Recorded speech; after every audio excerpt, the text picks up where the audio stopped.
Well, now, task 3. Got to the end, and this is what this task is about. It's a culminating task where you get a chance to reflect back over the whole of the course. When you're on prac, what we would like you to do is to keep a running record of what's going on. So a reflective diary perhaps. We're not going to collect your journal, but that's going to be an opportunity for you to remember some things that have taken place.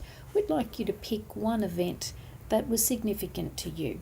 It might be where you were working with a student and they suddenly got what it was that you were trying to teach them.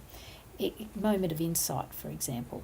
Or it could be a particular situation where you wanted to think more about it in terms of our course here in Inclusive Practice.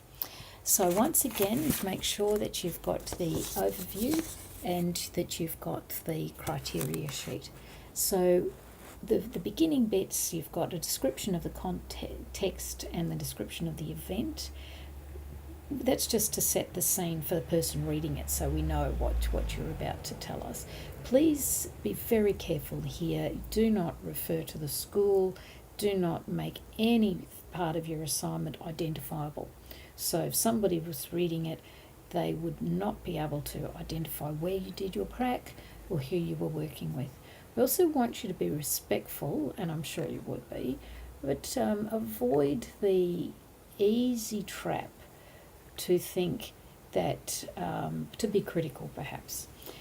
It is very easy to fall into that trap. When you're looking at it from afar and you've had time to think about it, it can be easy to be critical of the way someone's responded just in the moment. So have a think about it. It is okay to think, well, in terms of what we've been doing in the course or in the cool light of day, you might approach something in a different way based on some readings that you've done. And teachers do that themselves. So at the end of a tough day where things haven't gone too well, we all reflect on our practice.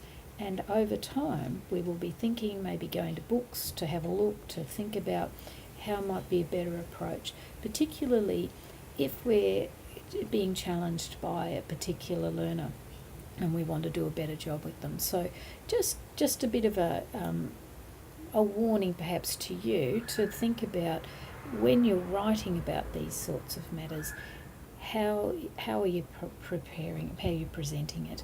So if you want any help with that, of course, like any other aspect of this course, just ask. We're happy to give you some guide. I want to emphasise too that the critical commentary is the really significant part of this assignment. That's the part that we're going to be looking at in terms of the marking. So again, be very careful to use the inclusive language, use APO referencing, and we want you to reflect here on the professional standards for teachers. This is one of the main assignments that helps you meet some of the standards, particularly around diverse learners. So you may well use this in your final year as evidence that you have met these standards. So here's your chance to have a really good look at them, have a think about them, and to get some guidance and feedback through this assignment before your exit work in your final year. So we hope you enjoy this part of it. We hope you enjoy your prac.